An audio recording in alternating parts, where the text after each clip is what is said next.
Bienvenidos a Mentalmente Sessions. Un enorme saludo a nuestra comunidad. Soy Julieta Rubio, terapeuta de psicología transpersonal, y es un placer darle la bienvenida a Alejandro Sandoval, fundador y director de Sandoval Therapy en Pasadena, California. Alejandro tiene una amplia experiencia trabajando en la salud mental comunitaria y actualmente se especializa en la salud mental masculina, específicamente con hombres que tienen dificultad con las relaciones, la intimidad emocional y la conexión. Y para dar continuidad a la divulgación de la prevención del suicidio, hoy vamos a conversar con él sobre el peso del silencio, el aumento del suicidio masculino y su relación con la desconexión emocional, entre muchas otras cosas. Bienvenido, Alejandro, y gracias por estar con nosotros. Gracias por la invitación. Estoy muy interesado, estoy muy animado para estar aquí en esta plática, que es algo muy importante para mí, pero en lo personal y también en la cultura en la que veo aquí todos los días.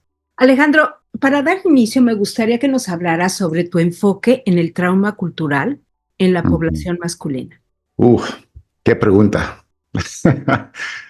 Cuando yo empecé aquí mi carrera aquí en los Estados Unidos trabajando en la terapia, ¿verdad? Pensé, ¿a qué me voy a dedicar aquí? Y empecé en el colegio, empecé estudiando XX, ¿verdad? Y todo lo que estaba viendo, mis amigos, los hombres en mi vida, ¿verdad? Yo nací en una familia muy grande, muy grande. Mi mamá tenía 7 hermanos y hermanas, mi papá 13. La mayoría de ellos están en México, muchos están aquí en Estados Unidos, así que crecí con muchos primos. Y la cosa es que muchos de mis primos también son hombres, o sea, muy pocas mujeres, pero tenía muchas tías. Y lo que yo estaba viendo, y luego mis amigos alrededor también, muchos hombres, y lo que yo estaba viendo entre los años de la high school, del colegio, cuando estaba creciendo más, cada vez estaba viendo quizás lo mismo, ¿verdad? Mucho alcoholismo, mucho adicción a sustancias, a drogas, mucha violencia, cosas que nos estaban atrayendo, y lo estaba viendo en cada paso de aquí, de donde me crecí, en la familia. Y cuando me moví a San Diego, a ir a la escuela de San Diego, totalmente otro mundo en la universidad, ¿verdad? Porque en la ciudad estaba igual, pero en la universidad muy diferente. Y es cuando estaba viendo, oye, esto está muy diferente,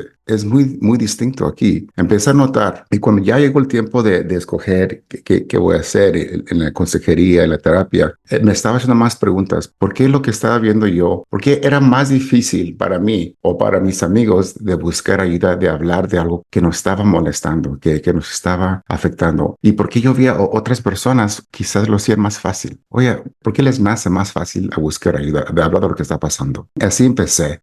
Ya cuando hice más, o sea, cuando ya más formalmente me decidí hacer esto, fue cuando ya estaba leyendo más la investigación, cuando estaba viendo que, wow, esto es algo real que está pasando. Cuando estoy leyendo del crisis de los hombres, de la salud mental, cuando estoy leyendo que, wow, hay muchas cosas que pasan como trauma en la vida de los hombres que hacen más difícil a buscar ayuda, de decir que yo estoy luchando con la depresión, ansiedad, suicidio, ¿verdad? Tipo así, es muy difícil. Y cuando estaba viendo todas las razones por qué hace eso, me quedé asombrado. Dije, wow, esto es algo muy importante de que no estamos hablando, que yo lo he vivido con mis familias, con mis primos, con mis tíos, con mi abuelo, con mis amigos, pero nadie lo podemos poner en palabras. Y aún así lo vivimos todos los días.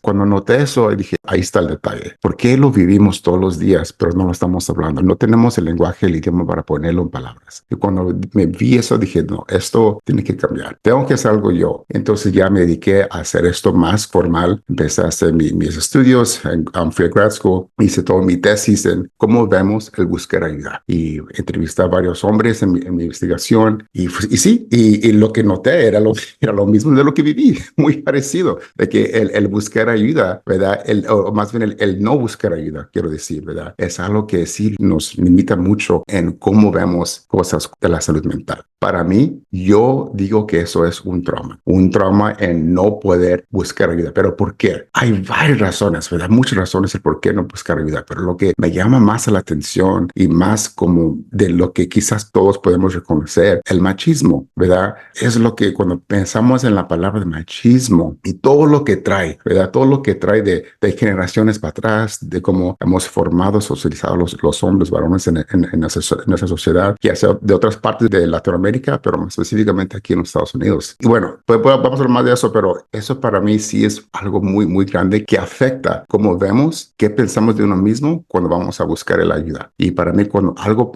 hacemos algo que nos hace un mal, o sea, de no buscar la ayuda, sí es un trauma. Por supuesto. Sí, y este machismo que mencionas y en nuestra cultura, o sea, yo creo que está perenne, no nada más en los latinos, en los hispanos, está perenne ancestralmente en la población. Oh, ya. Pero, Ujú. pero en nuestra cultura particularmente se aplaude, se observa, ¿no? Fíjate, Alejandro, que estás mencionando varias cosas y hay algo que también vamos a encontrar varios retos y varios filtros dentro de nuestra propia comunidad y uno de ellos es también el estigma y el autoestigma, que es también tan fuerte. Y mucha ignorancia, porque no sé si tú puedas encontrar estos escenarios o los hayas observado en donde las personas, cuando uno habla de salud mental, ya ni digamos del suicidio, sino de salud mental, muchas comunidades, muchas personas, muchas poblaciones que mencionan a la religión, ¿no? Es que están tan alejados de Dios que por eso se sienten tan mal, es que están tan alejados de Dios que por eso tienen esta clase de problemas, ¿no?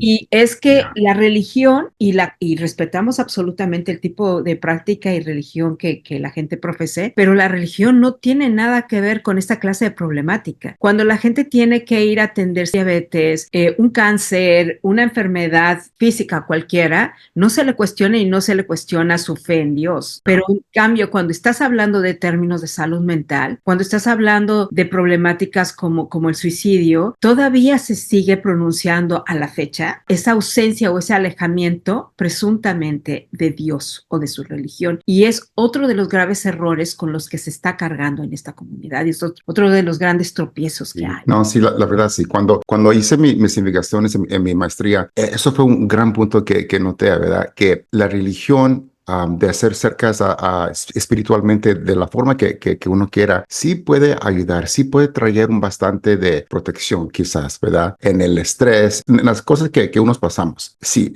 es muy de hecho eso. Y que bueno, la cosa es cuando solo tenemos eso y cuando ya nos pega algo que no podemos entender, que no podemos realmente poner así la depresión es esto y hay que tratarlo, hay que ir al doctor. Exacto. Cuando ya se va a cosas que es más difícil de entender. Por ejemplo, si tengo cáncer, si tengo algo así más que me tengo que ir al hospital, es más fácil para comprender eso, pero ya cuando ya llevamos algo que es muy distinto, muy lejano quizás, y no lo podemos como realmente entender, no podemos como tocar, agarrar bien con las manos, entonces ya toca otro nivel, y ese nivel ya nos hace a pensar más allá, y cuando no tenemos ese control de qué es, o sea, ir a un doctor que, y el doctor ya lo conocemos por años, o quizás X cosa, ya no existe esto en la salud mental. ¿Qué hacemos? Nos vamos a cosas que quizás para no seguir en la ansiedad, para no seguir en lo que no sabemos, hay que ir a eso, a lo espiritual y dejarlo ahí. Tiene su lado eso, claro, pero cuando hablamos más del suicidio y cuando hablamos ya de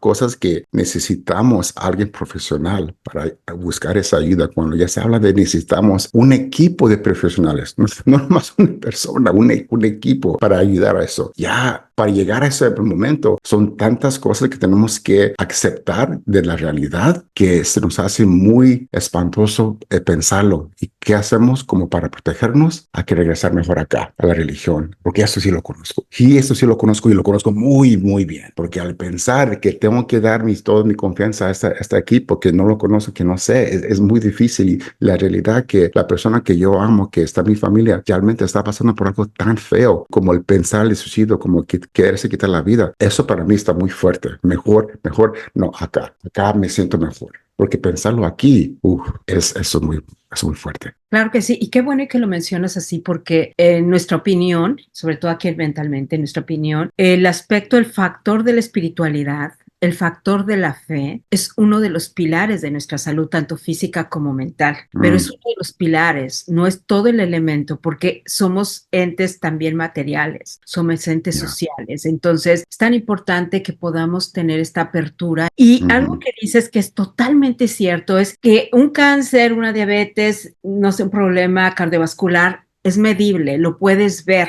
Desgraciadamente la salud mental y esta clase de condiciones de crisis en vivencias suicidas no siempre se nota. O sea, es cuando ya se nota, probablemente es cuando ya hay una gravedad. Y todavía no termina de ser totalmente medible. A nivel neurológico, tal vez, la neurociencia día con día nos arroja mayor información. Ahora, justamente la misma neurociencia nos ofrece valiosa información respecto a recursos que están al alcance de nuestra mano, como la respiración, como el mindfulness, etcétera. Pero todavía estamos en pañales en entender justamente esta importancia, esta dimensión tan grande, lo que es nuestra salud mental y por ende también la prevención del suicidio. Quiero preguntarte, Alejandro, ¿cuáles son los principales casos y escenarios que se presentan en tu práctica profesional actualmente?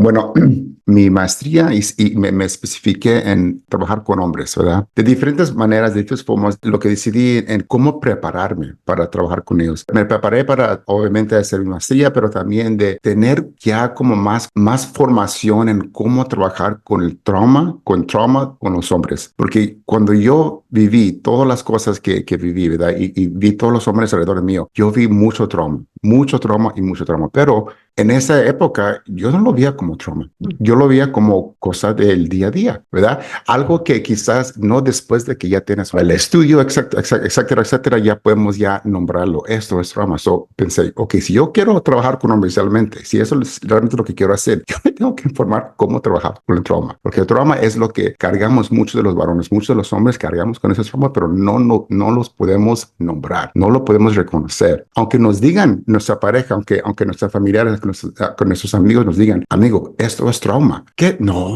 está bien, estoy bien, yo lo puedo luchar, yo lo puedo sobrevivir. La realidad es que sí lo estás sobreviviendo, sí lo estás viviendo, pero hay un costo a eso. Y eso es lo que a veces muchos de lo que yo vi creciendo, nunca vimos el costo de que era. Nunca vimos el costo de cargar con todo ese trauma. Lo que yo veo en mi clínica, en mi práctica aquí es muchos hombres, la mayoría, y estoy muy bendecido de que mi consultorio esté lleno de hombres que quieren superarse, que quieren trabajar en ellos mismos, que quieren trabajar en cómo relacionar las cosas en su pareja, con sus hijos, con sus familiares, con todo lo que han pasado, vivido, que quizás nunca le han dicho a nadie más en su vida, pero lo están diciendo aquí conmigo en la terapia. Y para mí es la cosa más velosa que yo puedo ver en mi trabajo, mi oficio, y es algo que realmente yo les digo, yo estoy muy bendecido por estar en esta práctica. Algo que yo no lo pude vivir creciendo, pero lo estoy viendo con los muchachos y los hombres que vienen conmigo. Me vienen a ver porque quizás están luchando, ¿por qué no me puedo conectar con mi pareja? La amo, la quiero con todo mi corazón, quiero a mis hijos con toda mi vida,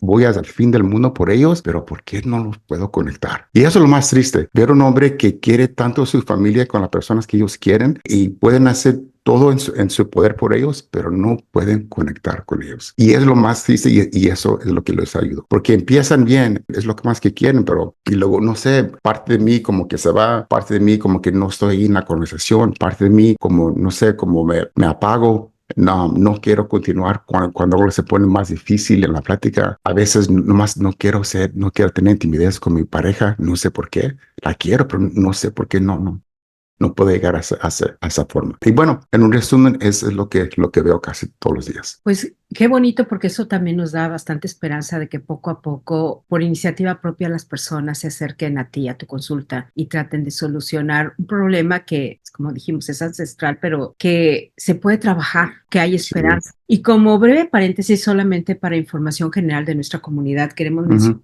las principales afecciones de la salud en nuestra comunidad son la esquizofrenia, el trastorno de ansiedad, la depresión, el trastorno de estrés postraumático, el trastorno bipolar, entre otros. Entonces, antes de llegar como a estos escenarios más delicados, es maravilloso saber que la gente puede acercarse a ti y empezar a tratar de trabajar algo que se había normalizado, pero como incomoda, ¿no? Y que es tan importante empezar a hurgar ahí para empezar a quitar esas pequeñas capas que inmovilizan muchísimo, no nada más nuestras emociones, sino nuestro constante reaccionar y actuar, interrelacionarnos con las personas, no más allá de nuestra familia, la pareja, a nivel social en general, ¿no? Alejandro, lo que nos dedicamos a la divulgación y abogacía adicional a la práctica en torno a la salud mental en el contexto de la población latina, particularmente en los hispanoparlantes, somos conscientes de que nos encontramos con diversos retos que requieren de atención integral.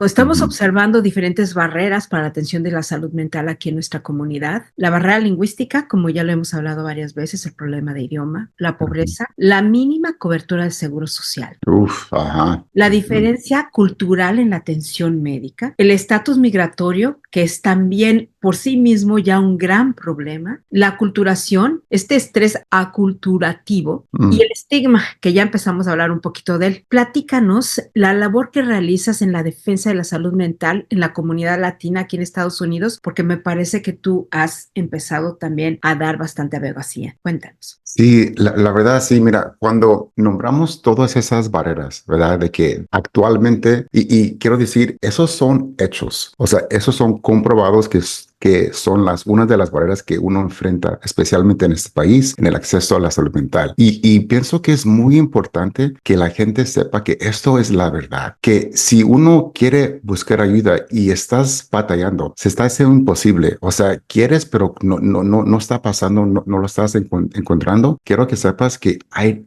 razones muy reales en esta comunidad, en esta sociedad, porque quizás no has luchado todavía a conseguir un terapista que te puede entender tu idioma, tu cultura, que puede aceptar tu seguridad, que puede estar disponible para ti. Porque es lo que a veces cuando a veces me llaman, ¿verdad? Alejandro, tienes espacio, etcétera, etcétera. Y escucho, en unos 5 minutos me dicen, ha llamado aquí, acá, allí, he vivido aquí. O sea, una semana pasado y todavía no puede encontrar a alguien. Eso para mí es una locura. Si alguien está en crisis y y ya ha hecho el esfuerzo de decir, romper por el estigma, romper por el machismo, romper por todo eso y decir que sí, yo quiero ayuda y luego pasa una semana y no puede encontrar a nadie. Wow.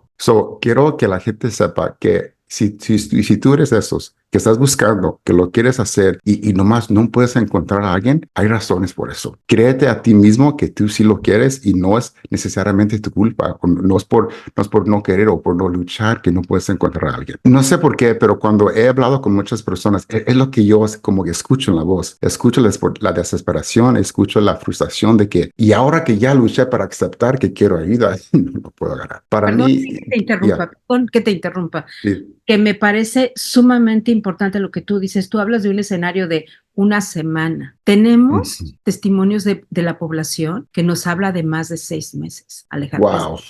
Más de 6 meses en crisis y que afortunadamente existe el 988, pero de todos modos no termina de funcionar y está funcionando como Google, ¿no? O sea, es un universo en donde se pierden. Entonces, doy continuidad a tu comentario. Sí, ¿verdad? Y imagínate, si estamos en crisis, si estamos contemplando el suicidio, imagínate 6 meses, una semana ya para mí es demasiado, es mucho para mí, ¿verdad? Pero 6 meses, wow. Y luego vemos los números, ¿verdad? Las estadísticas, qué tristeza. O sea, pero hay razones por qué eso existe. No es más un número que inventamos en el aire. O sea, son cosas muy reales. A la pregunta de esto, hay muchas de esas razones por qué la comunidad aquí hispana que habla español se encuentra muy difícil a encontrar ayuda. Y es muy difícil. Hay cosas que sí se ponen enfrente para que, no sé, cuando hablo con los pacientes que me vienen a ver, cuando ya de por sí han luchado, las primeras sesiones simplemente es eso. Wow, no puedo creer que ya por fin encontré ayuda, ya por fin alguien habla español, ya por fin alguien entiende por lo menos mi cultura, que obviamente va a ser distinta porque yo soy nacido aquí, pero aún así tengo algo que quizás nos podemos convivir juntos. Y eso para mí es muy importante. Fíjate que la perspectiva de género que tú y otros especialistas están realizando en la salud mental es sumamente importante porque el índice de mortalidad a causa de suicidio es alarmante por parte de la población masculina y las proyecciones no se ven nada favorables. ¿Qué puedes comentarnos al respecto? Es muy difícil cuando vemos los números, ¿verdad? Es muy difícil cuando vemos que los hombres, especialmente cuando hablamos de eso de suicidio, la manera en los intentos son más agresivos. Es más difícil de escucharlo, ¿verdad? De escuchar cómo pasan esto, qué están pasando. Y cuando uno ve esos números y empieza a hablar de todos los detalles de lo que uno piensa cuando está pasando por eso, uno se asusta. Parte de uno mismo nota el miedo de ya de vamos a hablar de esto, vamos a ponerlo aquí. Y si, nomás quiero que sepa la gente, si escuchar la palabra suicidio, si escuchar todos esos datos, ¿verdad? Que uno puede ver en la web y todo eso, si uno nos trae como un poco de miedo, un poco de hesitación, hay que imaginar qué es lo que siente la persona que está viviendo eso todos los días. Hay que imaginar qué es lo que está viviendo la persona que está pensando en no existir. Si para uno leer esto es difícil, escuchar de todo el suicidio es muy feo, que nos espanta a veces adentro. Hay que imaginarnos cómo esa persona que lo está viviendo día a día se puede sentir. Lo que estoy diciendo es que todo este tema del suicidio puede traer bastante de emoción dentro de uno. Puede traer mucho miedo, puede traer mucho peso adentro, y ese peso y ese miedo es lo que a veces nos hace rechazar el tema y nos hace a que no hablar de este tema, a que hablar quizás de algo más, pero el simple decir la palabra suicidio, a veces uno como que nuestra protección misma nos dice, no, hay que cambiar el tema, hay que hablar de algo más. Pero la realidad que la tristeza de lo que estamos viviendo, la crisis, digo yo, hay que usar esto para la crisis de lo que está viviendo ahorita aquí en el país, especialmente aquí en Estados Unidos, donde el suicidio está totalmente muy, o sea, es una crisis. Lo tenemos que decir muy fuertemente al aire libre, porque esto no va bajando, no está mejorando, está en lo opuesto, está subiendo, y eso nos debe de dar alarma a toda la comunidad que esto no se va a ir si no hablamos de ello. Existe ese myth, ¿verdad? De que si uno no habla del suicidio es que no pasa, y es lo más falso que puede existir. Entre menos lo habla uno, más está pasando, pero por dentro. Y tenemos que seguir hablando de este tema así fuerte para que todo el mundo pueda escuchar, y hay que normalizar que sí se puede hablar de este tema, y así también enseñamos a nuestros alrededores, a los hombres de nuestra vida, que se puede hablar de esto sin sentirse que yo soy el débil, el menos, el que no puedo. Bueno, todos esos pensamientos que a veces los hombres sí ya tenemos por el machismo. Y lo erróneo que es pensar que si no se habla, como bien dices tú, no existe. Es como querer tapar el sol con un dedo, pero ahí está, Ajá. ¿no? Y es al contrario, aquí en Mentalmente lo repetimos periódicamente, hablar puede salvar vidas, porque también hay que hablar con responsabilidad. Y en una cultura que es tan festiva como la nuestra, mejor no hablemos de eso. Mejor no toquemos el tema, no des ideas. Y error, porque al contrario, hablar responsablemente es prevenir. Hay muchísima gente que no nos damos cuenta que puede tener una gran sonrisa en su rostro y la está pasando muy mal. La consecuencia del suicidio es multifactorial y multicausal, pero Sí. en lo que es medular es el gran sufrimiento que la gente está viviendo previo a tener una experiencia suicida. Entonces, tenemos que darnos cuenta, porque eso, no hablar, no mitiga el dolor, sino lo incrementa. Y desde nosotros mismos, porque pues sí es de valientes hablar, expresarse y solicitar ayuda. Lo es, pero todavía nos sigue costando mucho trabajo, tanto a hombres como a mujeres, y es esta parte del objetivo de la divulgación, ¿no?, que tenemos por acá. Alejandro, hablemos ahora de la población masculina juvenil. ¿Cuáles son los escenarios que tú observas? Oh, sí, ¿verdad? Bueno, los muchachos, los jóvenes, ¿quién los crece? Los padres. No es decir que porque es joven ya no va a cargar el trauma del papá o de la mamá. Les digo siempre a mis pacientes, el tiempo no va a sanar lo que cargamos de nuestros antepasados. La acción, el trabajo de uno mismo, la reflexión adentro es lo que cambia el trauma que cargamos para la próxima generación. Si uno no hace nada, o sea, digo yo, todo lo que cuando un joven ve a su mamá, a su papá, que está viviendo el estigma de la depresión, de la ansiedad, de los atacos de nervios, de no querer salir, de no, hay que quedarnos aquí en la casa estamos bien, no hay que salir, hay que mantenernos aquí. Bueno, es un ejemplo nomás, pero cuando digo yo, todo lo que pasa con los padres, les aseguro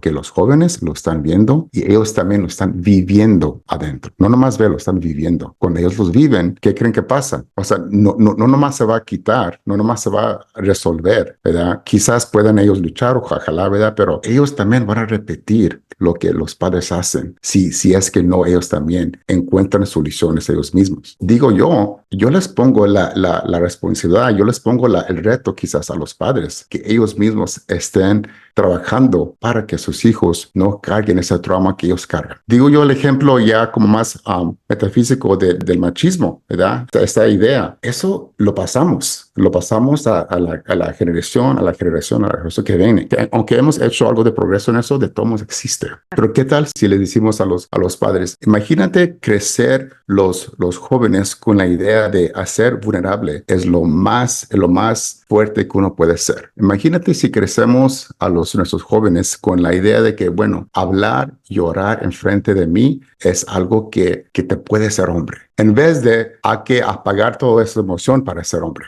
Imagínate qué cambiaría, cómo cambiaría el estigma de mostrar vulnerabilidad. Y cuando digo yo, y lo empiezo así, nomás para realmente decir que los jóvenes también pasan por lo mismo. Cuando veo muchos jóvenes, especialmente con padres que han nacido quizás en Latinoamérica y es la primera generación que siendo aquí, ese acculturation stress, perdón, ¿verdad? Es real. ¿Verdad? Cuando vemos eso, lo que existe, vemos los números de alcoholismo, vemos los números del estrés, la depresión, del uso, o sea, es mucho más alto con esos jóvenes de la primera generación aquí en Estados Unidos, mucho más alto que cualquier otra generación. ¿Por qué? Porque sí existe ese mundo de dónde me acoplo, dónde estoy aquí, allá, estoy en el medio. Y nunca se siente seguro de ellos mismos hasta que no trabajan, ¿verdad? Hasta que no lo viven. ¿Y cómo sale eso? ¿Qué es el efecto de eso? Ya vemos mucho más altos datos de depresión, de ansiedad, de pensamientos de suicidio. Todo eso están mucho más altos con la primera generación por lo mismo. Los jóvenes están creciendo así. Les digo otra vez, les reto a los padres que trabajen en ellos mismos, que busquen la ayuda. No nomás para ellos, que obviamente se van a sentir mejor, pero más que nada para que los hijos no carguen este mismo trauma. Y es difícil hacerlo, no estoy diciendo que es muy fácil, no quiero minimizar la lucha que esto incluye, pero sí es algo que lo veo aquí en la práctica. Claro, y lo que dices, Alejandro, es bien importante porque estamos frente a la normalización de siglos, ¿no? O sea, es tan sencillo. O sea, hay luces en el camino. Vemos actualmente una interacción de paternidad, ¿no? Más amable, en donde terminan ganando todos. Esta clase de interacción familiar va cambiándose un poco, pero creo que va a ser una labor que requiere de muchísimo tiempo, va a ser un proceso, como todo, porque ahorita que lo mencionabas, esta clase de normalizaciones se incrementa cuando se presenta también la traición al clan. Tenemos mucha fidelidad sobre nuestros padres, de nuestros abuelos. Eso es maravilloso dentro de nuestra cultura, pero sanar nosotros es también ayudar a que ellos sanen. No podemos dejarle también toda la carga a las generaciones pasadas cuando ellos no tuvieron los recursos que nosotros tenemos actualmente. Ellos no tuvieron internet, no tuvieron Google, no tuvieron esa clase de información que ahora está al alcance de nuestra mano. Los desafíos que ellos vivieron también fueron muy fuertes. Entonces, es una labor de todos, ¿no? Y va a ser un proceso muy, muy grande. Entonces, hablar de la traición al clan amerita otro podcast que posteriormente hablaremos. Claro. Otra chambota también. Sí.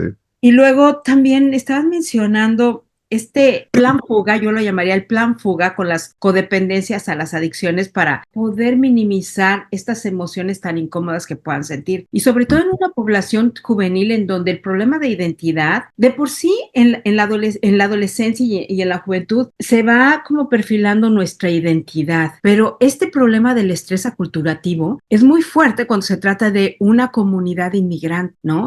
En donde vas también tú puliendo. Yo en una investigación, una conversación con unos adolescentes en algún momento, tuve la fortuna de encontrar a un chico que él me hablaba de su identidad y me decía, yo soy todo.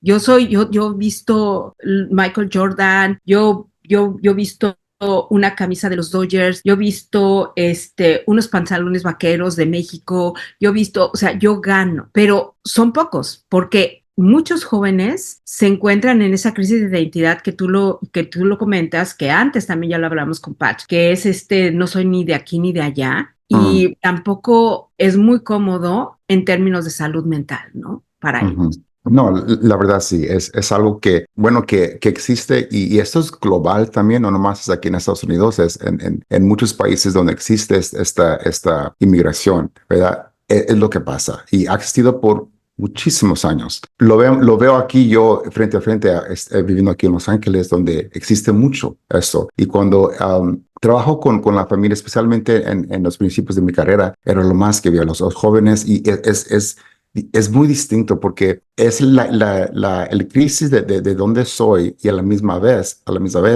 las cosas reales de día a día. Los padres están trabajando. Queremos sobrevivir, ¿verdad? Los padres están trabajando quizás 7 días a la semana, quizás doble turnos, quizás, no sé, están solos a veces. Ojalá que tengan familia aquí, pero a veces sí son solos o los muchachos, los hombres están buscando, ok, otro tipo también de apoyo. Y a veces encuentras apoyo con las amistades. Y a veces las amistades tampoco están, no, a veces las amistades están también lo mismo, buscando a alguien que los guíe. Pero si los padres están trabajando obviamente, ¿verdad? Para sobrevivir aquí, porque los recursos son muy mínimos, porque no hay mucha ayuda. Y cuando hay ayuda es difícil obtenerla. O sea, es un sistema. Todo tiene su base y todo afecta. Pero sí es algo que los datos dicen. Cuando la primera generación aquí viviendo, o la segunda generación, te digo, viviendo aquí, es cuando notan todo ya sea abusos ya sea de droga, de alcohol, tipo así, eso ayuda a proteger, lo digo en colmillas, ¿verdad? De no sentir todo ese disgusto, todo ese, quizás,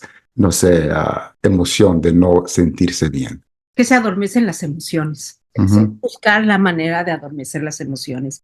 Fíjate que es una realidad lo que dices también, estamos frente a una condición sistemática, ¿no? Dentro de los latinos radicando acá. El tema de vivir sobreviviendo es más en los últimos años, en donde la crisis Mm, económica se ha disparado terrible. Se han mm, tenido que dividir en mil en varios trabajos. Ya no se habla de un trabajo, se hablan de 2 o 3 turnos, ¿no? Para poder ya. salir adelante y poder sacar a sus hijos adelante. Entonces también esto es un problema pues social, no nada más se No, trata sí. de la familia, por eso es que lo hablamos, es una condición multifactorial. Luego también te iba a preguntar, estamos viendo condiciones muy dramáticas y un factor de riesgo enorme en tanto a la experiencia suicida frente al bullying que se observa y aumenta Ujú. constantemente en la población infantil y juvenil. Absolutamente que sí. ¿Y por qué? ¿Verdad? Cuando yo escucho de bullying, lo que yo luego lo me voy hablando igual con lo que yo vi creciendo, con lo que yo vi de los hombres de generación a generación a generación a generación. ¿Por qué un bully hace eso? ¿Por qué? Si preguntamos, ¿por qué un bully hace esas cosas? De la forma en que yo lo veo, ¿verdad? Es que un bully está herido. Un bully está herido adentro. ¿Por qué? Es que el sistema, varias razones, su familia, su comunidad, o sea, podemos ahí estar otra plática ahí más en esto, ¿verdad? Pero la idea es, un bully es alguien que está herido adentro. Y lo que un bully hace o lo que una persona hace cuando uno está herido adentro, uno daña y hace ese mismo daño con alguien más. Así es también como pasa el trauma de generación a generación. Si lo vemos de esa manera, ¿verdad? Es toda una olla de dolor en ambos lados. La víctima del bullying y la persona haciendo el bullying, especialmente cuando hablamos de los jóvenes, de los niños, especialmente a esa edad tan pequeña. Y eso, cuando hablamos del bullying para mí, es de hablar, tenemos que hablar de todo eso, de las dos partes, de por qué el bully se siente que tiene que hacer eso, porque ellos van a estar heridos, y luego también por qué, cómo vamos a proteger a la víctima en ese escenario.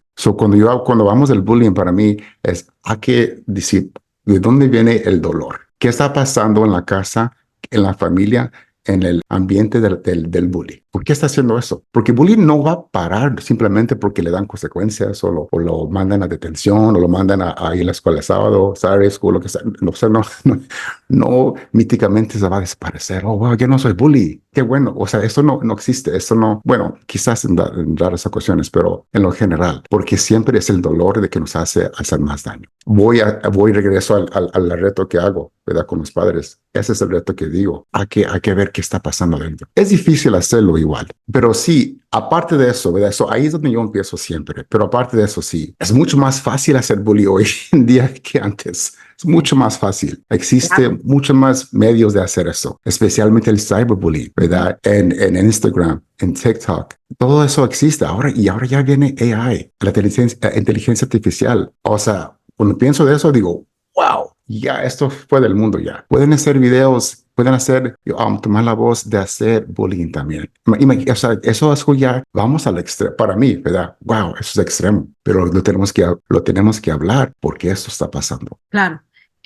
Fíjate que me parece muy relevante lo que dices. Atender el bullying no nada más es castigarlo, es entenderlo para poder sanar y Ujú, prevenirlo. Y sí hay una gran desesperanza respecto a las nuevas generaciones por los grandes retos que se avecinan. Pero también sabes que hay dentro de las mismas nuevas generaciones, hay también mucha luminosidad. O sea, creo ujú. que lo que sería muy bueno es divulgar la oportunidad que tenemos, tanto nuevas generaciones como ya los veteranos que estamos en esto de tratar de buscar medidas de prevención, ¿no? Porque no Ujú. podemos detenerlo. O sea, los medios de comunicación están ahí, tienen su propia función. Realmente no hay que satanizarlos porque no son ellos los que hacen daño. Somos nosotros el uso que Claro. para ver Ajá. qué hacer. Hemos visto grandes hazañas de mejoría en torno a ciertas comunidades gracias a redes sociales cuando son bien llevadas. Cuando no, estamos observando esta clase de cosas. Entonces yo creo que ahí viene la gran oportunidad, pero nuevamente de la sociedad en general y ni sobreestimar ni subestimar la participación de las nuevas generaciones. Más bien hay que unirnos, hay que despertar y decir, pues se avecina y mira, la tecnología nos lleva a pasos agigantados cada día más, pero pues hay que entrarle a ver cómo se van a presentar estos nuevos escenarios, ¿no? Otro gran factor de riesgo es la discriminación, Alejandro. ¿Tú qué observas? Absolutamente que sí. Cuando vamos otra vez a empezar desde el principio para mí, cuando uno se siente discriminado, ¿qué es lo que se siente adentro? ¿Cuáles son las emociones? Que soy otro, que no soy aceptado, que soy menos, ¿qué más? Que algo está mal en mí, ¿verdad? Aunque intelectualmente sabemos que esto no está bien, que esto no es justo, aunque sabemos todo esto acá arriba, en la cabeza, pero lo que sentimos adentro, uff. Eso sí es lo pesado. Y aunque lo podamos hablar aquí, que no, esto, la discriminación no tiene nada que ver con quién soy yo, con mi autoestima, o sea, muy separado ese problema de él o de eso, no el mío. Lo podemos decir aquí, qué bueno que lo digamos, lo necesitamos decir, pero lo que yo veo aquí en mi, igual, con mi consultorio es lo que sentimos antes de lo que podemos hablar. Y cuando hablamos de la discriminación, eso nos da como más golpes aquí dentro y nos da más golpes y más golpes y más golpes. Y los mensajes que recibimos con la discriminación es que somos el menos, que somos débil, que no podemos, que no somos aceptados, que somos menos de él. Y cuando uno ya está luchando con ya sea depresión, con pensamientos de quitarnos la vida, de no existir, de no existo para este mundo, imagínate lo que eso hace imagínate lo que eso agrega con la discriminación. O sea, eso lo lleva totalmente a un nivel mucho más alto y nos pone en riesgo muy alto en hacer ya actos que nos van a dejar sin la. So, la Claro. discriminación sí es algo que sí existe, lo vemos, quizás existe aquí, aunque digamos que no existe en muchas diferentes partes de nuestra sociedad, de nuestro país, aquí existe. Y cuando estamos hablando de eso, ya sea en cualquier tipo de discriminación hay. Tenemos que observar lo que nos pasa adentro mismo, porque eso es lo que pasa adentro, aunque lo digamos que no nos afecta, siempre hay algo que sí llega adentro. Y eso es lo feo. Y eso es lo más riesgoso con la discriminación. Y nuevamente hablar, expresar eso que se siente, ¿no? Oh, sí. Tan, Oh, tan. sí. Ok, Desahogarse con uno, ya, desahogarse con alguien que uno, un amigo, con un compadre, con una familiar, que esto me hizo sentir menos. Me enojé, me frustré, casi que quise pelear, pero ¿por qué? Porque me sentí muy feo dentro. Y eso me duele. esa incomodidad que de pronto uno lleva adentro. Bueno, ya mencionamos, un factor muy importante es la falta de atención médica. Ujú, Principalmente, fíjate que en este país, para la gente que nos escucha de otras partes del mundo, en este país tenemos ciertos programas de ayuda para los niños y los jóvenes hasta cierta edad, pero los adultos y los adultos mayores no tienen esta clase de cobertura y ellos son los que también están es un factor enorme de riesgo para ellos también. Así es, y lo dice muy bien. Hay muchos programas que existen, bueno, y también son, hay que hablarlo claro, también tienen sus límites, ¿no? También tienen sus limitaciones, más bien, para los muchachos, para los jóvenes, ¿verdad? Y sí, siempre es raro, ¿verdad? Para mí, cuando me empecé a leer más de esto, ok, cuando llegan a los 22 años, a los 18 años, 24, no sé qué edad es, se me hace que es el 25, 26, algo así. Cuando llegan a esa edad, o sea, pienso ya, oh, entonces ya sanaron, ya están completos, ya estuvo, ya todo completo, misión. O sea, lo pienso así de esa manera, digo, wow, ¿qué pasó aquí? ¿Verdad? Y obviamente no, no la cambia, o sea, especialmente cuando uno carga trauma y trauma y trauma en la vida y tiene la depresión, tiene la ansiedad, tiene varias cosas que están luchando. No nomás cambia porque ya cumpliste los 26 años. O sea, eso no tiene nada que ver, pero sí existe esa realidad. Y cuando hablo con adultos, ¿verdad? Ya en mi práctica o antes, ¿verdad? Antes de que lleguen a mi consultorio y están buscando ayuda, están buscando algo con quien platicar, con quien ir a terapia, con quien solucionar lo que cargan, esas pesas que cargan en la espalda, cómo desahogarse. Y no hay, la verdad, no hay. Es algo tan raro para mí, es algo tan raro que hay estos programas que existen para los jóvenes, pero cuando ya pasa una edad, ya totalmente, si es que no tienes tu propio seguro medical, sino que tienes si no tienes las finanzas para poder pagar privado quizás, pero ¿quién tiene eso a veces, verdad? O sea, no es nada, no es cualquier cosa, es de pagar semana a semana, es muy costoso. Claro, y Yeah. mencionemos eso, o sea, pagar tu terapia personal privada es bastante, bastante caro en este país, Ujú, enormemente caro. Y ujú. debería de ser un tipo de cobertura dentro de nuestro seguro, tanto la dental como la óptica y la mental, la dental y la óptica, pero no está incluidos, desgraciadamente, en todos los seguros, ¿no? Entonces, eso también, Es, bueno, súper no, delicado.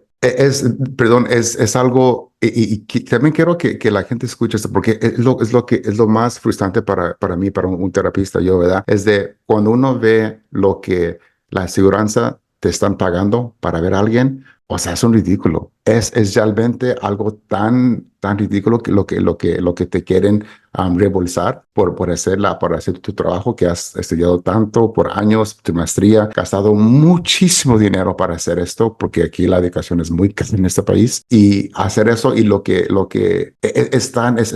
no sé, es como un golpe que te dan. Oh, es decir, el mensaje es, no realmente creemos en esta cosa de la salud mental, pero por hacer algo te vamos a pagar un centavos aquí, por nomás cumplir con la ley. Pero realmente no vemos como importancia esto y se refleja en el pago que la aseguranza da al terapista. Y por eso es que muchos terapistas simplemente no van a aceptar aseguranza, porque de la forma de que ellos pagan, o sea, es nada. Y es lo Sí, triste. sí, muy ridículo.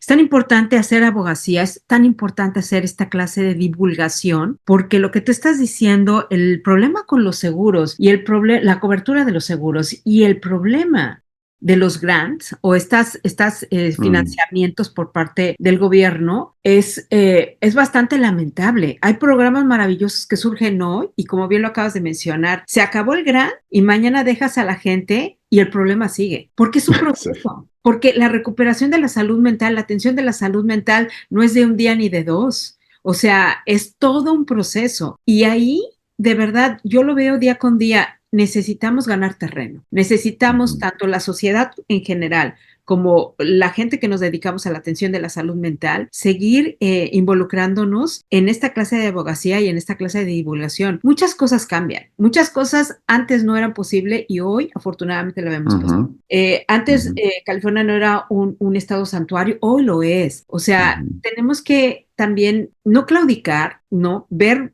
que hay luz, pero depende también mucho de nuestra participación. O sea, ahí donde también uno tiene que entrarle y no dejar que papá gobierno o que las cosas ocurran, ¿no? Sobre todo para esta ujú, clase de cosas que son tan medulares como la salud. ujú. Ahora, te voy a preguntar esto que ya antes lo mencionamos un poquito, Alejandro. La codependencia a drogas y a otro tipo de adicciones es una parte, pero hay otra que es muy, muy oscura y que actualmente se ha incrementado incrementado enormemente por la participación de la industria farmacéutica. Existe actualmente una crisis de sobremedicación para las personas. Es más fácil que te receten un medicamento a que te autoricen tu psicoterapia. Y eso incrementa las adicciones. O sea, es la salida fácil y es también una puerta a un abismo enorme. ¿Tú qué estás viendo de esto? Dinero. Es mucho más costoso mandar a alguien a terapia semanal a que darle una pastilla y que se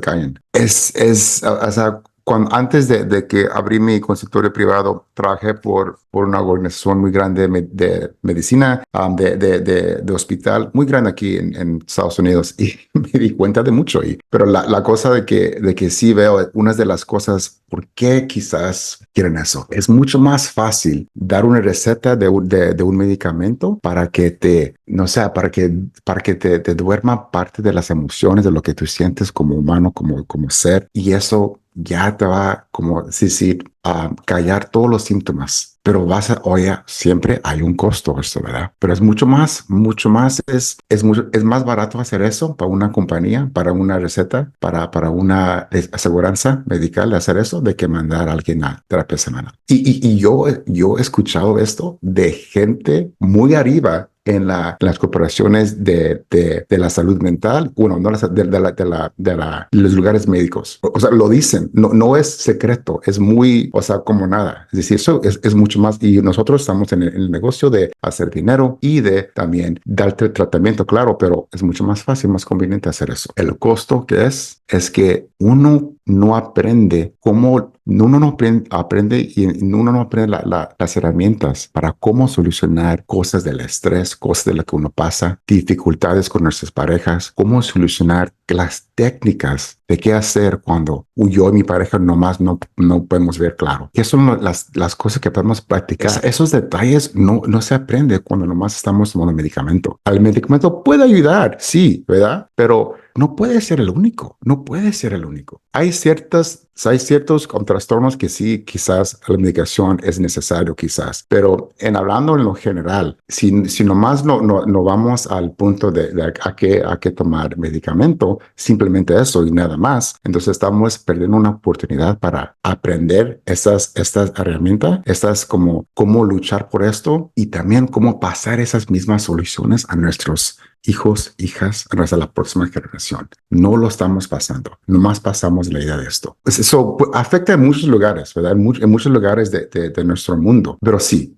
Y luego ya al punto de que el abuso del medicamento. Hay varios pacientes que han venido a mí y decir, no, ya estoy aquí porque ya pasé por quizás X cosa, tuve 2-3 años en opioids o 2-3 años después de un tratamiento de una cirugía para el dolor, nomás lo seguí tomando y el doctor nomás me lo llenaba, ni siquiera lo pedía y me lo llenaba. Me lo mandaban por correo, tenía 3 meses y otros 3 meses y tengo ahí 6, 7, 8 botellas. O sea, para mí eso es, wow, ¿cómo puede ser eso? Es muy conveniente de que ellos hagan eso para que igual ya te estamos dando tratamiento, ya puede parar ahí. Pero la cosa que uno tenemos que ver también es aprender las herramientas de cómo trabajar, procesar esas cosas difíciles en nosotros mismos, en nuestra pareja, y eso se aprende en la técnica de la terapia. Sí, lo que dices es gravísimo porque, aclarando nuevamente, no se trata de satanizar el medicamento porque hay casos que realmente lo necesitan, ¿no? Es como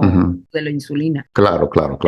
La diabetes puede sanar, puede revertirse, etcétera, pero hay de casos a casos y hay gente que evidentemente lo va a necesitar. Lo mismo pasa con los medicamentos para la salud mental, pero se tiene que evaluar a la persona antes de estarla medicando y mandándole regularmente este tipo de recetas como lo mencionas, porque sabes que, Alejandro, yo encuentro esto que muchas veces mencionamos en nuestra comunidad latina, la frase de se junta el hambre con las ganas de comer, ¿no? Hay una parte de la sociedad que está muy acostumbrada ya a la gratificación inmediata. Ya no me... Sí. Qué fuerza, qué hueva, yo no quiero hablar nada de eso, dame el medicamento que me tomo y se me pasa, ¿no? Por una parte es eso, y luego el mercantilismo, ¿no? De las farmacéuticas, este negocio que se hace, y ahí viene esta bola de nieve de la codependencia tan grave que estamos viendo escenas escenarios surreales. Es surrealista lo que se está viendo en Estados Unidos, en las calles de California, que hace 20 años no se veía, ¿no? O sea, la gente que se encuentra sin hogar, la gente que se encuentra en estos grados de adicción, se está normalizando, pero no es normal. No debería ser. Es vergonzoso para un país primermundista ver esta clase de escenarios tan lamentables, ¿no? Entonces, ahí viene nuevamente otra llamada de atención. Sí hay enfermedades, como antes las mencionamos, que se requieren cierto tipo de medicamentos, pero hay muchas cosas que no. Hay muchas cosas, como lo mencionas, que se trata de cierto tipo de psicoterapia, cierto tipo de técnicas, ¿no? Que requieren su tiempo, que requieren su práctica, por supuesto, pero que son muy viables y que te saca adelante.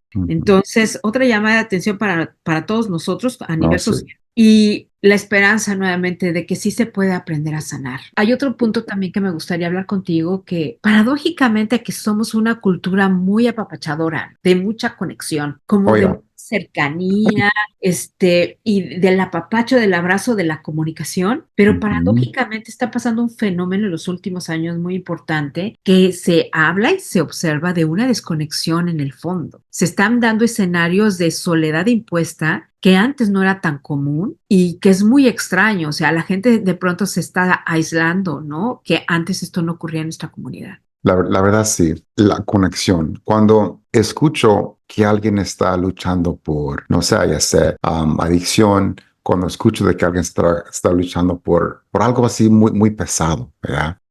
La conexión, el amor que uno siente por un familiar, por un amigo, por un conocido, eso es la mejor medicina, ¿verdad? En general, en general, en general. Y cuando escucho cuando veo más bien que la mayoría de mis pacientes que vienen a verme, es lo que estamos trabajando en la conexión. Están en una fiesta lleno de gente que quieren estar juntos, pero se sienten solos. ¿Verdad? Esa desconexión y hay muchas cosas por esto, muchas cosas sistémicamente que están pasando para eso, ¿verdad? Al teléfono, las redes sociales, o sea, hay varias cosas que tienen su granito de sal ahí, pero también son lo que está pasando adentro de uno mismo. Cuando uno estamos lleno de cosas externas, ¿verdad? Que lo que vemos, ya sea con los ojos, lo escuchamos, cuando estamos llenos y llenos de más y más y más de lo externo, es difícil de llenar lo interno. Lo interno viene siendo las cosas que realmente nos llena. Es fácil de llenarnos con cosas de lo exterior, ya sea cosas materiales, ya sea videos, ¿verdad? Nos gustan los videos, ya sea los likes.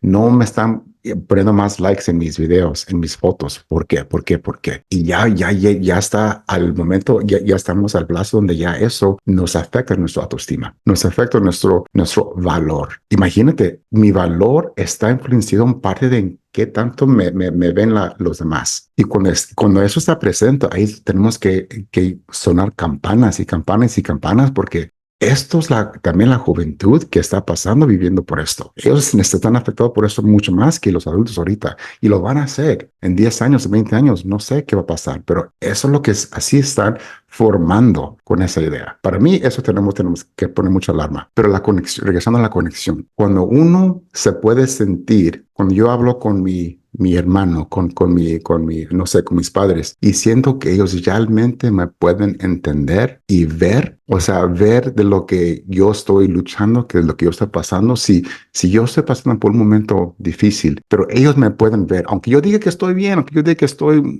todas las cosas están bien, pero existe esa conexión, y esa conexión nos da a entender que esta persona yo lo conozco y para mí no está nada bien. Para mí algo está luchando por algo. Es cuando hay esa conexión. Es un ejemplo de la conexión. Es cuando uno puede ver un amigo. ¿A qué vamos a pensar? Piensa de alguien en tu vida ahorita que tú tienes una conexión muy fuerte, o sea, muy close. Y cuando esa persona te dice, oh, no, la cosa está bien, amiga, yo estoy muy bien, no pasa nada. ¿Cómo estás tú? Platícame tu vida. O si es algo, ¿verdad? Pero uno lo conoce. Y si uno puede ver, no, esta persona, no, yo te conozco. Algo, dime, no hay que rechazar, dime, ¿qué está pasando? Yo puedo ver que algo no está bien. Cuando uno puede ver eso, esa es una conexión. Y eso es lo que a veces no está pasando ya, ahorita. Porque es mucho más fácil de cambiar el tema, es mucho más fácil de distraernos en tanto de lo que hay exteriormente en la vida. Mucho más fácil hoy que antes. Siempre ha existido eso. Siempre lo ha existido, pero pienso que ahorita está mucho más, es más urgencia en eso. Porque cuando tenemos esa conexión y mucha gente que batalla con ese suicidio, con batalla con la depresión, con ansiedad, es difícil.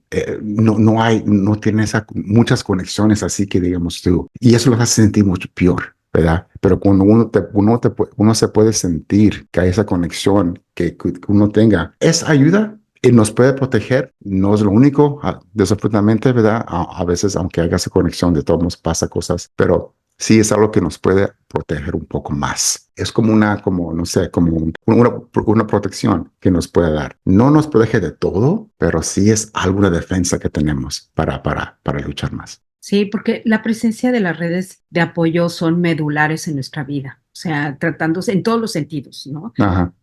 De manera totalmente integral son medulares y estamos viviendo comportamientos sociales muy interesantes porque por una parte hay mucha hambre por sentirse parte de algo, de alguien, ¿no? De sentirse Ujú. hay mucha hambre de no sentirse completos, buscar un complemento y para eso están esta cantidad de aplicaciones que se da tiro por viaje y no hay forma de cultivar la relación. Las relaciones se cultivan, no nada Ujú. más se presenta, se lleva a cabo con permiso, bye, sino se necesitan cultivar tanto las de pareja, que tú eres un especialista también en pareja, por cierto, como las sociales en general, las familiares, ¿no? Las Ujú. amistades. Entonces, es un factor que tenemos a nuestro favor si podemos cultivarlo, esta red de apoyo, de irlo cultivando poco a poco. Y fíjate, Alejandro, anoche tratando de pensar en nuestra conversación de hoy, me llegó una reflexión Mm. que era, ante los escenarios que antes hemos hablado y comentado, ¿existen caminos de esperanza Mm. para estas poblaciones? Porque hoy por hoy, la verdad, todos tenemos a un hombre en nuestra familia. Lo escribí aquí en mi teléfono. Todos tenemos a un hombre en nuestras vidas, un padre, un hermano, un amigo, una pareja, un hijo, un compañero de trabajo, un vecino, etcétera. ¿Qué podemos hacer para contribuir a la prevención del suicidio? Una muy buena pregunta. ¿Y qué podemos hacer? Podemos hacer mucho. Cuando yo pienso de los hombres en mi vida, cuando yo pienso en mi hermano, cuando pienso en mi papá, cuando pienso en mis tíos, mi abuelo, cuando pienso en mis amistades de los hombres, mis amigos creciendo en la high school, en el colegio, y me pongo a pensar todo lo que han sufrido ellos. Cuando yo estaba viviendo con ellos y ni siquiera supe, ni siquiera, o sea, no tenía no lo podía ver. Cuando pienso en los amigos de que han pasado por cosas muy fuertes en su vida, cuando pienso en mi abuelo que sufrió muchísimo en vivir acá, cuando pienso en mi papá, en todo lo que luchó por cruzar acá y empezar a trabajar aquí en Los Ángeles, estoy diciendo esto con la idea de que entender todo el tipo de trauma y las luchas que han pasado ya, que han pasado, que han vivido. Todo esto es lo que cargan y cargan y cargan los hombres. Y cuando vemos cómo podemos ayudarlos, si están cargando mucho, hay que ayudarle a descargar. Qué fácil. O sea, qué fácil y cómo me gustaría que eso estuviera tan fácil. Pero la realidad es, ¿por qué no pueden descargar? Venimos a lo principal. ¿Qué son los mensajes? ¿Qué son las creencias con que los han crecido? De que yo lo tengo que hacer a solas, de que yo lo tengo que hacer solo, de que no me pueden ver que yo soy el débil, de que no me pueden ver que no puedo ser el fuerte para mi familia, que yo no puedo ser el débil porque aún así, ¿cómo los voy a proteger? Todos esos mensajes están impidiendo que uno les ayude a descargar. Tenemos que tener eso muy, muy en el contexto, en la frente de la mente cuando le estamos hablando a los hombres de cómo ayudarles, porque y digo eso para empezar el punto de que cuando uno le pregunta a un hombre en tu vida, ¿cómo te sientes? Y él quizás puede responder, todo bien, gracias. Eso es la protección de todos los mensajes que están cargando. Digo yo, vamos a tener que ser insistentes con ellos. Seguir y seguir preguntando. Seguir, insistir, chequeando con ellos. Porque la cosa es que aunque ellos quieran mismos, aunque ellos mismos quieren esa ayuda, aunque ellos quieren esa conexión con los sus familiares, con la gente en su vida, tienen todo esto que nos están como protegiendo, como una barrera así muy, muy, muy gruesa de no puedo mostrar esto. Aunque yo mismo quiera intelectualmente, lo quiero hacer, quiero ayuda, quiero hablar, quiero decir esto, pero algo muy adentro que viene desde generaciones atrás que nos está impidiendo de que uno pueda aceptar y preguntar de la ayuda. Digo todo esto como contexto para que cuando ya le preguntamos al hombre en tu vida, pues, pero ¿por qué no? Yo veo que estás luchando por algo. Ay, déjame ayudarte. ¿Qué tan fácil sería eso para el hombre que es una fantasía para él mismo? Es lo que él quiere también, es lo que él desea también. Ellos también él quiere lo mismo, pero es esto de que está luchando. So, quiero que sepan todos de ese punto. Cuando ellos te dicen que no te están dejando ayudar, no es que no quieran. Su fantasía muy a fondo es de eso, que ellos también se dejen ellos mismos dejar. Es un punto que yo veo todos los días en mi consultorio. Diferentes generaciones. Veo a señores ya más mayor, veo a jóvenes de los quinceañeros, ¿verdad? Y algo diferente, pero muy parecido. Siempre regresamos a eso. Eso es lo que quiero que sepa la gente. Y después de eso, de ese contexto, obviamente, preguntarles si su modo ha cambiado, si han cambiado de apetito, si han cambiado si su dormir se ha afectado, ya no están durmiendo, están comiendo de más, están comiendo de menos. O sea, las señas, ¿verdad? De la depresión, de la ansiedad, si ya no quieren salir, si ya no están respondiendo los textos, los mensajes, si ya no les gusta el mismo tipo de ambiente como antes. Es nomás de preguntarle con curiosidad, sin juzgar, sin nada, nomás, oh, platícame qué está pasando. Y a veces es muy fácil que cuando te digan que no, uno ya no sigue llamando. Y ahí está la prueba. O lo que yo estoy haciendo para protegerme está funcionando porque ya no me están llamando. So, ojalá que eso ayude un poco de esto. Claro, el grave peligro de los monosílabos, ¿no? Es una alarma para tomar en Mm. cuenta. Hablaste sobre también la problemática de la higiene del sueño, que también se está normalizando muchísimo. Y no nada más afecta a nuestra salud mental, afecta a nuestra salud en general. Y yo creo que es complejo, yo creo que es una tarea muy ardua, pero no es imposible. Y que quizá a lo mejor no te pueda ayudar, pero quizá a lo mejor te puede escuchar. Alejandro, para los que quisieran conectarte, ponerse en contacto contigo, Mm. ¿cómo lo pueden hacer? Sí, pues se pueden venir a mi página, mi webpage, mi página de red es sandovaltherapy.com. También mi Instagram es Alejandro, _Sandoval, _therapy. Perfecto. ¿Tienes algún número telefónico?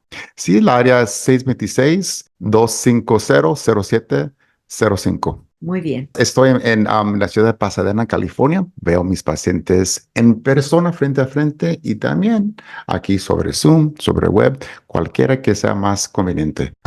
Sí, ahí estoy. Maravilloso, porque en donde estés, a la hora que lo necesite, ahí tienes una alternativa con Alejandro Sandoval para nuestra comunidad que se comunica periódicamente y que busca alternativas mayores especialistas que puedan estar Mm. atentos a su salud. Aquí les presentamos a Alejandro Sandoval. Gracias, Alejandro, por estar con nosotros. Deseamos que esta sea la primera de muchas conversaciones. Gracias, Julieta, por invitarme a estar aquí. Me gustó mucho tener estas pláticas y bueno, cuando se habla de la salud mental, de los hombres, del suicidio, es algo que tenemos que seguir hablando. Hay que romper ese silencio y seguir hablando de esto porque es algo muy importante. Gracias por tener este espacio para poder hacerlo. Muchas gracias. Gracias a nuestra comunidad que nos ha acompañado. Recordemos que todos podemos contribuir a la prevención del suicidio. Hasta pronto. Si tú o alguien que conoces está sufriendo o pasando por una experiencia suicida, pide ayuda. Existen diversas líneas a las cuales acudir. Aquí te mencionamos solo algunas.